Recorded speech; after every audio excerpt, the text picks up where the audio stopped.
આજરોજ બહુજન સમાજ પાર્ટી પ્રમુખ મહેશભાઈ આહિરે સુબીર ખાતે ધરણામાં બેઠા છે। એ લોકો શાના માટે બેઠા છે એના આપણે જાણીએ।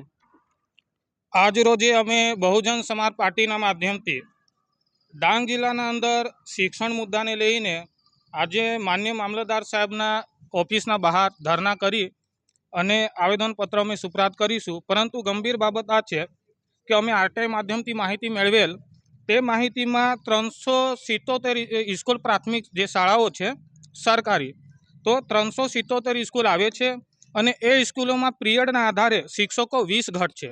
એ હું નહીં, સરકારનો પુરાવો બોલે છે, જે આરટીઆઈ માધ્યમથી અમે માહિતી મેળવેલ।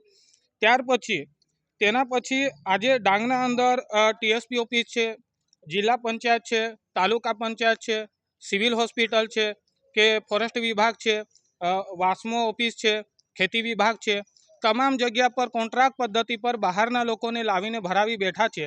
તો આજે ડાંગ જિલ્લાના ભણેલા ગણેલા જે વિદ્યાર્થીઓ બીએડ કરેલા, બીકોમ કરેલા એવા વિદ્યાર્થીઓને કે પછી ત્રીજા કર્મચારીમાં હોય કે ચોથા કર્મચારીમાં હોય તેવી જગ્યા પર બી ભરાવેલ નથી કે સ્થાન આપેલ નથી।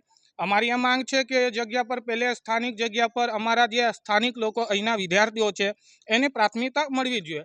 આજે એક માતા પિતા મા બાપ પોતાના છોકરા ઉપર 17 લાખનો ખર્ચો કરીને બેઠા છે, એનું પ્રમાણ છે અમારી પાસે। અને સરકાર જ્યારે બી અમને કહેશે કે 17 લાખ કેવી રીતે તમે ગણો છો, તો એનું પુરાવા આપવા માટે અમે સક્ષમ ધરાઈએ છીએ અને પુરાવા આપી શકીએ છીએ। એના પર બી અમે બધું સર્વે કરીને બેઠા છીએ। આજે આપ સૌ જાણો છો કે ડાંગ જિલ્લાના અંદર ઘણા છોકરાઓ ભણેલા છતાંય એ લોકોને મિલે જવું પડે છે, કંપની જવું પડે છે, દ્રાક્ષવાડી જવું પડે છે, બહાર જવું પડે છે, કેમ કે એ લોકોને રોજગારી મળતી નથી। યા તો કોઈ શિક્ષિત છોકરો હોય એને કામ કરવામાં શરમ આવતી હોય તો કોઈને કોઈ આપઘાત ઘટના કરી બેસે છે, યા પછી વ્યસનમાં પડી જતા હોય। આ તમામ જિમ્મેદારી સરકારની હોય, સરકાર એમાં ફરજ બરાબર બજાવતી નથી, એના કારણે છોકરાઓ બગડતા હોય। આજે દેશના અંદર ટોટલ સાંસદો 788 આવતા હોય, એમાંથી એસી કેટેગરીમાંથી 84 સાંસદો અને એસટી કેટેગરીમાંથી 47 સાંસદો આવે છે।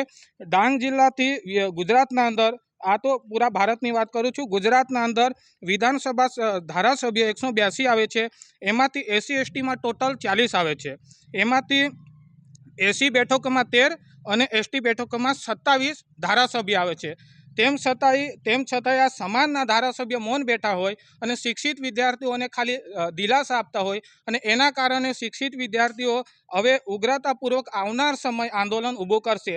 આ તો એક ટાઇટલ અમારી હતી કે 3 તાલુકા અમે ખાલી એક ચેતવણી આપીએ છીએ કે સરકાર તાત્કાલિક એના પર ધ્યાન ના આપે તો અમે આવનાર સમય મોટી સંખ્યામાં, માની શકો તમે 2000થી 5000ની સંખ્યામાં ડાંગ જિલ્લાના અંદર અમે યુવા પેઢીઓને ઉતારીશું।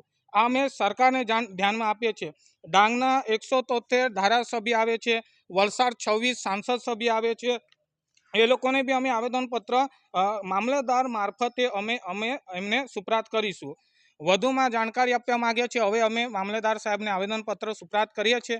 સાથે સાથે અમે ડાંગ જિલ્લાના નવ યુવા પેઢીઓને ધ્યાનમાં આપીએ છીએ કે આવનાર સમય બહુ મોટા આંદોલનમાં શિક્ષણ યાત્રા કાઢીશું, તે સમય તમારે સહકાર આપવું હશે અને ભાગીદારી લેવી પડશે।